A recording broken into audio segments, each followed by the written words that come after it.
everyone, and welcome back to Olive's Book Reviews. Today I'm going to read The Hatmakers.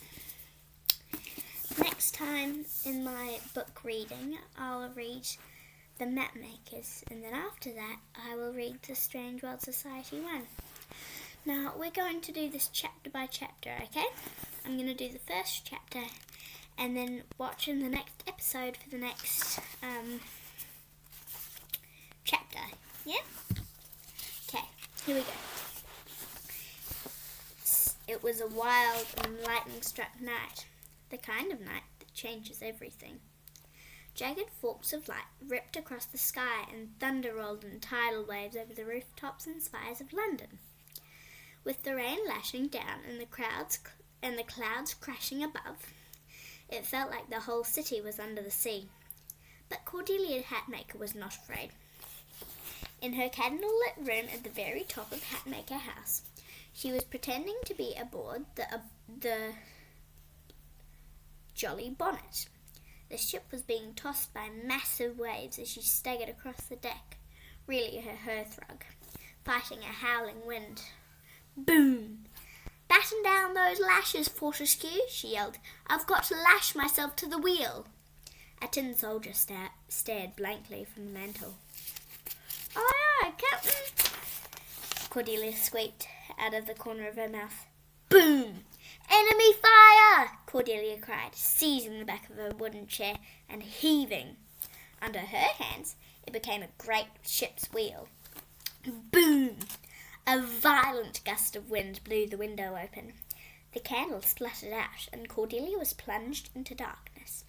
Boom, boom, boom! Echoing up the 5 stories of Hatmaker House came the sound of somebody pounding on the front door. Cordelia scrambled down the ladder from her bedroom and galloped along the top corridor. Aunt Ariadne emerged from her chamber, wrapped in a plum-covered velvet dressing gown. Uncle Tiberius appeared, grizzle-headed from sleep. "Father!" Cordelia cried, skidding past them. "My father's home!" Boom, boom, boom! Cordelia raced down the spiral staircase that twisted through the middle of Hatmaker House. She hurtled past Aunt Petronella, snoozing in front of the flickering lilac fire in her alchemy parlour.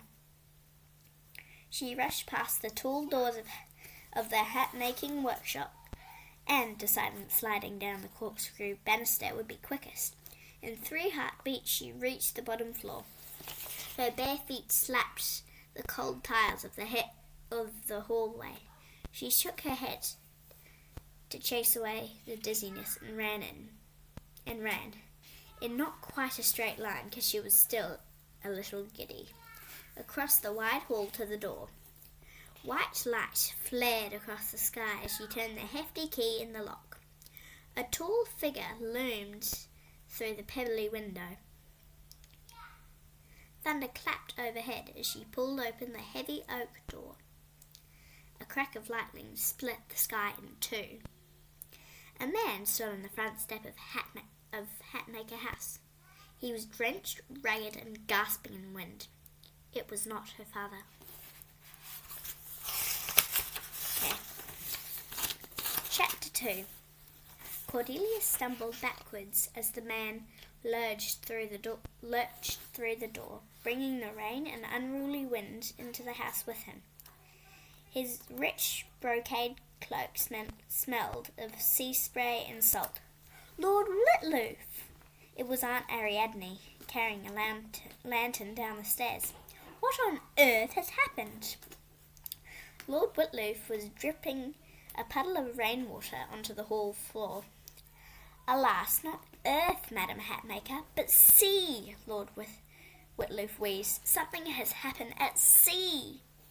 Cordelia felt as though a Siberian ice spider was crawling down her neck. "Please, my lord, tell us what has occurred," said Uncle Tiberius. "Has something happened to the Jolly Bonnet?" Cook appeared in the kitchen doorway, her hair in rag rolls and a wooden spoon in her hand. "Where is my father, Captain Hatmaker?" Cordelia's voice was thin and quivery with fear. Lord Whitloaf took the black tricorn off his head and tipped out a large volume of water from its brim. "The Jolly Bonnet," he pronounced, "has been sunk." She crashed onto those ghastly rocks that guard the entrance to Rivermouth. The wind howled through the house. "But my father, where is he?" Cordelia asked. The ice spider was spinning a freezing web around her insides. Lord Whitloaf looked down at his boots. "I was there, waiting at the top of the lighthouse to see that the ship was guided safely through the strait," he muttered, gripping his hat knuckles white. "The palace has been most anxious for Captain Hatmaker to return with the final ingredient for the king's hat. But tonight..." Lord Whitloaf stopped, eyes filled with horror. "The sails came into view through the storm," he went on, face grey. "I was close enough to hear the crew's cries on the wind. Saw Captain Hatmaker himself at the wheel. But before the ship could pass the rocks to the safe haven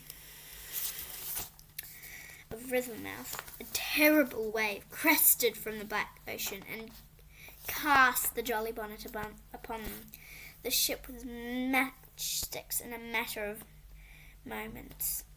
Cordelia was shaking her head, and then she realised her whole self was shaking. "All went down with the ship," Lord Whitloaf whispered. "None survived." "But no," Cordelia said. "My father is the best swimmer I know. He can swim through storms and whirlpools. He can't have sunk." Lord Whitloaf looked seasick and sad. "Captain Hatmaker is lost at sea," he said. "I'm sorry." Cordelia's grief and fury, stronger than her shaking legs, carried her back up the stairs. Aunt Ariadne's voice was a ragged flag fluttering past her. A treacherous tide of tears swelled in her eyes as she felt her way along the top corridor. She wrenched open the door at the end, and the achingly familiar smell of her father broke over her. It was the smell of spices he brought back from his adventures, and cedar and wood smoke and sea air. Cordelia launched herself onto his empty bed and buried herself in the scratchy wool blankets. She lay with her face pressed into the pillow, feeling as though the saddest song she had ever heard was trying to burst out of her. It howled through her stomach and into her chest and wound round her heart and up into her throat, where she could feel it juddering with despair. "Cordelia," whispered Aunt Ariadne, tiptoeing into the room. The thunder rumbled overhead. It sounded like ships crashing down on rocks. "My poor Cordelia." Cordelia lay with her whole body tense, determined not to let the sad song out of her mouth. A warm hand rested on her back. Eventually her aunt said, "This will help you sleep, my love." She stroked Cordelia's hair aside, and Cordelia felt the velvet of a moon-blown nightcap being pulled gently onto her head.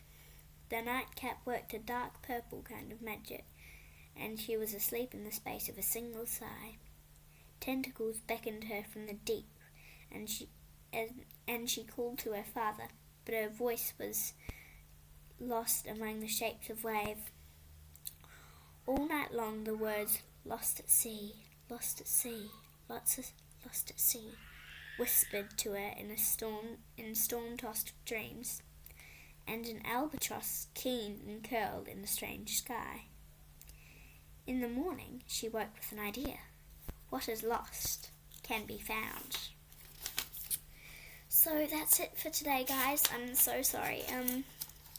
But we're up to chapter 3, so keep watching for the next video. Actually, don't keep watching. Go to the next video to see chapter 3. Thanks, guys. Bye.